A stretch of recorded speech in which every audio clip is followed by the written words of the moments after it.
Hi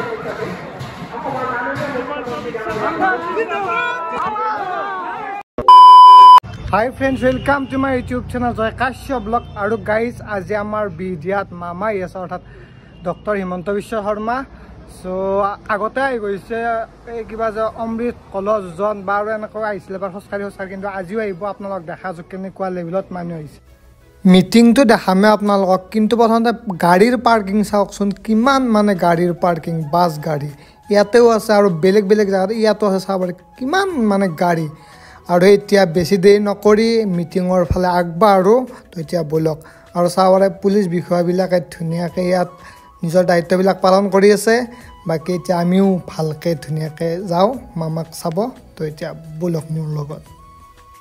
মোৰ পিছফালে যিমান মানুহ আছে আগফালে সিমান মানুহে আছে, চাব পাৰে কিমান বেছি মানুহ আছে। আপোনালোকক দেখাই আছোঁ মামাক চাবৰ কাৰণে।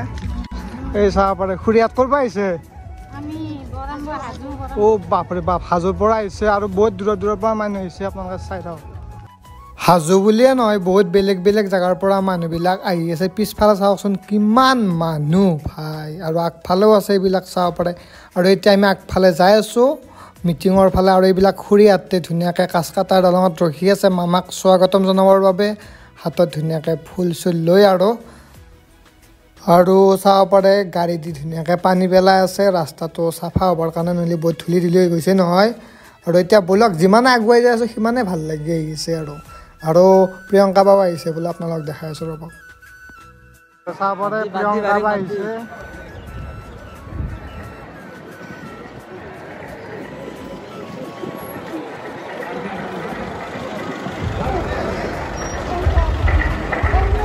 প্ৰিয়ংকা বাটো আহিলে আৰু এতিয়া লাহে লাহে নেতাবিলাক আহিব ধৰিছে, আৰু যেনেকৈ ভৱেশ কলিতা ডাঙৰীয়া আহি পালে চাব পাৰে। চ' এনেকৈ বহুত মন্ত্ৰী MLA বিলাক আহিব এতিয়া, আপোনালোকেও দেখিব, ময়ো চাম ধুনীয়াকৈ।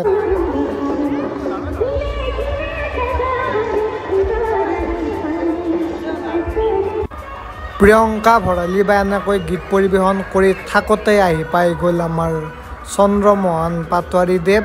চ' এখেতেও আহি পালে চাব পাৰে। আৰু এতিয়া এনেকৈ এজন এজনকৈ যিবিলাক মন্ত্ৰী MLA আছে অসমৰ, তো তেওঁলোক আহি আছে আৰু চাব পাৰে। আৰু চাব পাৰে আহিয়ে আছে এনি টাইম, মানে গাড়ী আহিয়ে আছে, মানুহ ডাঙৰ ডাঙৰ বিষয়াবিলাক।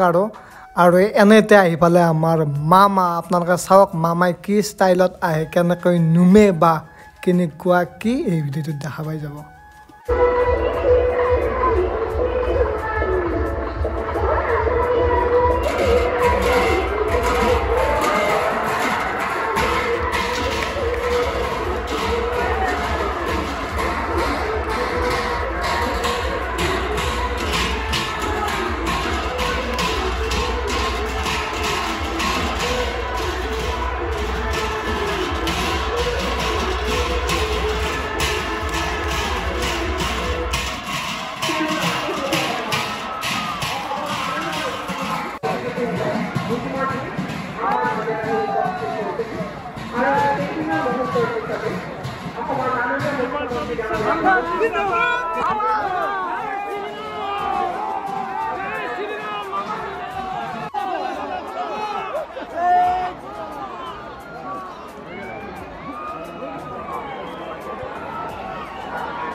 আৰু যিহেতু মামা আহিয়ে পালে সেইকাৰণে মিটিঙৰ ভিতৰত আহি গ'লোঁ। এতিয়া মামাৰ ধুনীয়া মিঠা মিঠা ভাষণ শুনিম, লগতে আপোনালোককো শুনাম।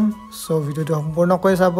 আৰু চাব পাৰে মামাই ধুনীয়াকৈ ষ্টেজত উঠি গ'ল। আৰু এতিয়া মামাক এডাল ধুনীয়া দীঘল মানে কি বুলি কয় মালাৰে সম্বৰ্ধনা জ্ঞাপন কৰিছে আৰু আদৰিছে এই মিটিংখনত। চ' এতিয়া আপুনি আমি সকলোৱে মামাৰ ধুনীয়া মিঠা মিঠা ভাষণ শুনো, বলক। এতিয়া মই কি কৰিম এতিয়া?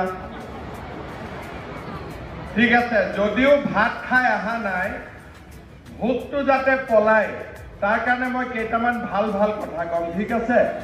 তো ভাত নাখালেও খোৱা যেন লাগিব, হ'ব না? ঠিক আছে, বেছি নকওঁ, কম, কিন্তু কেইটামান ভাল ভাল কথা কম, হ'ব? বিকাশ যাত্ৰাত 50,000 কোটি টকা তাৰ মানে আজি মাত্ৰ 2 বছৰৰ ভিতৰতে আমাৰ ৰাজ্যখনত প্ৰায় 1,20,000 কোটি টকাৰ আঁচনিৰ কাম আমি হাতত ল'ব পাৰিছোঁ। যোৱা কেইটামান বছৰত আমি যি ধৰণে বিকাশৰ যাত্ৰা আগুৱাই লৈ গ'লো, এই বিকাশৰ যাত্ৰাত আমি সকলোৰে হৃদয় স্পৰ্শ কৰিব পাৰিছে। এতিয়া আমি গোৰেশ্বৰ ভাইহতা চাৰিআলিৰ পৰা একেবাৰে বগামাটিলৈকে এই ৰাস্তাটো আমি সুন্দৰ কৰি নিৰ্মাণ কৰিব খুজিছোঁ।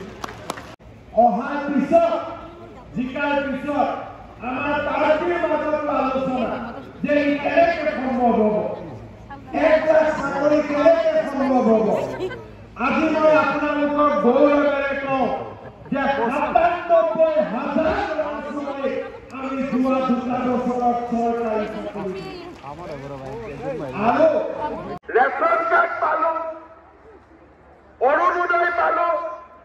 অৰুণোদয় পালে কি হ'ব, ৰেচন কাৰ্ড পালে কি হ'ব, উজ্বলা গেছো পাম।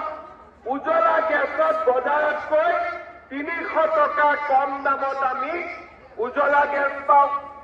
ৰেচন কাৰ্ড পালে আমি কি পাওঁ, আয়ুষ্মান অসম 5 লাখ টকালৈকে চিকিৎসা বিনামূলীয়া। বৰ্তমান তাৰ পৰা আহিলো, মামাইটো ভাষণ দিয়ে আছে আৰু মানুহ চাব পাৰে। এনেদৰে মিটিঙো শেষ গ'ল, মামাও গুচি গ'ল। আৰু আপোনালোকে ভিডিঅ'টো চাই কেনেকুৱা পালে কমেণ্ট কৰি নিশ্চয় জনাব। আৰু যদি ভিডিঅ'টো ভাল লাগে তেন্তে লাইক কমেণ্ট কৰি দিব। তো আজিলৈ বাই বাই, জয় অসম।